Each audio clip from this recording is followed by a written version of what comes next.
नमस्कार साथियों। मित्रों, आज हम बात करेंगे श्रीमद् भगवत गीता के दूसरे अध्याय के दूसरे श्लोक की। यह वह क्षण है जब महाभारत की युद्ध भूमि में अर्जुन जैसा महारथी अपने धनुष को नीचे रखकर बैठ जाते हैं। उनकी वह जो आंखें हैं वह आंसुओं से भरी है। उनका हृदय करुणा और मोह से व्याकुल है। और इस परिस्थिति को देखते हुए पहली बार भगवान श्री कृष्ण बोलते हैं।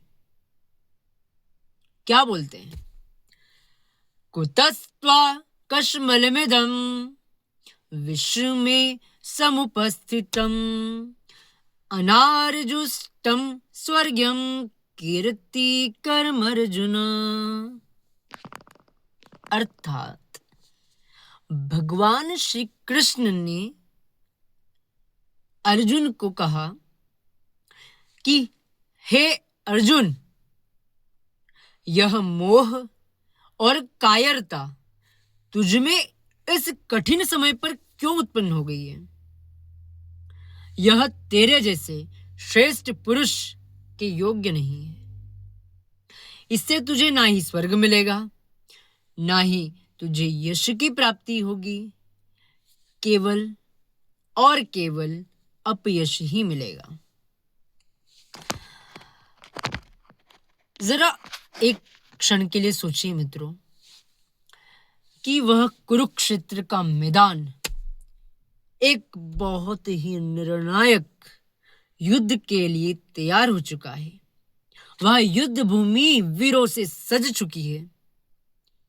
दोनों सेनाएं आमने सामने खड़ी है, युद्ध के लिए तैयार है। हजारों सैनिकों की सांसें अटकी हुई है।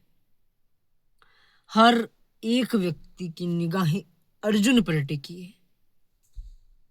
और उस क्षण में अर्जुन अपने ही रिश्तेदारों, गुरुजनों, मित्रों, भाइयों को देखकर रो पड़ते हैं।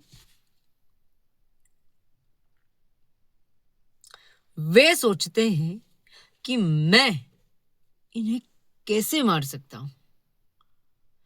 धनुष नीचे रखकर बैठ जाते हैं।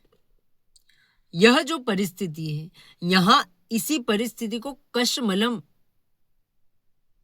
अर्थात मानसिक दुर्बलता कहा गया है। जब किसी इंसान को सही गलत का निर्णय नहीं रहता और वह भावनाओं में फंस कर बैठ जाता है, वही परिस्थिति है कश्मलम। ये तो हो गई जैसे महाभारत अर्जुन की बात। यही जो कश्मलम वाली स्थिति है हम आज के जीवन में भी देखते हैं। कैसे? कुछ उदाहरण देखते हैं हम आज के जीवन के। एक छात्र है, उसने बहुत अच्छे से एग्जाम की तैयारी की है, सब कुछ आता है। वह एग्जाम देने के लिए एनुअल एग्जाम, निर्णायक एग्जाम जहां उसका भविष्य तय होने वाला है, वह एग्जाम देने एग्जाम हॉल में पहुंचता है। पेपर सामने आता है और पेपर को देखने के बाद वह मन में सोचता है कि नहीं, मैं यह पेपर नहीं लिख सकता। एक और उदाहरण समझते हैं। मान लीजिए एक और अन्य उदाहरण के द्वारा हम समझते हैं। मान लीजिए व्यापारी है ना, उसको अपने व्यापार में सामने कोई चुनौती आई है और वह उस कठिनाई को देखकर हाथ खड़े कर देता है कि भैया यह मेरे बस का नहीं है, कि भैया हमसे तो ना हो पाएगा। एक और उदाहरण लेते हैं। मान लीजिए कोई परिवार है, उस परिवार का कोई मुखिया है और कोई उसके सामने घर परिवार से जुड़ी कोई संकट आ जाता है, कोई कठिन परिस्थिति आ जाती है। अब उस परिस्थिति को देखकर वह रो पड़ता है और वह मुखिया कह रहा है कि भैया अब तो कुछ नहीं हो सकता, लुट गया। यह जो परिस्थिति है, यहाँ पर प्रभु भगवान श्री कृष्ण इसी परिस्थिति को कष्मलम कह रहे हैं, यानी कि संकट के समय मोह और डर से हार मान लेना।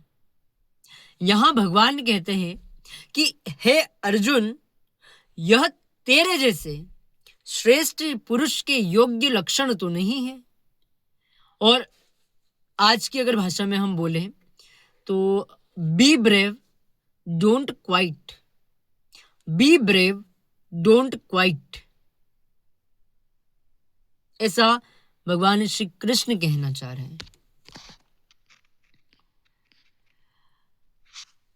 इस श्लोक में कुछ शब्द उपयोग किए गए हैं, हम उनकी व्याख्या समझते हैं। पहले तो अभी हमने एक शब्द की बात की कश्मलम की, एक और शब्द आया है इसमें अनार्यजुष्टम।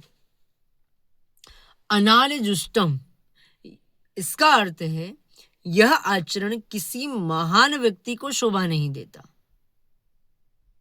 एक शब्द आया है अस्वर्ग्यम, जिसका अर्थ होता है इस श्लोक में भगवान श्री कृष्ण ऐसा कह रहे हैं अस्वर्ग्यम इस शब्द के माध्यम से कि इससे न तो तुझे स्वर्ग मिलेगा और ना ही तुझे शांति मिलेगी।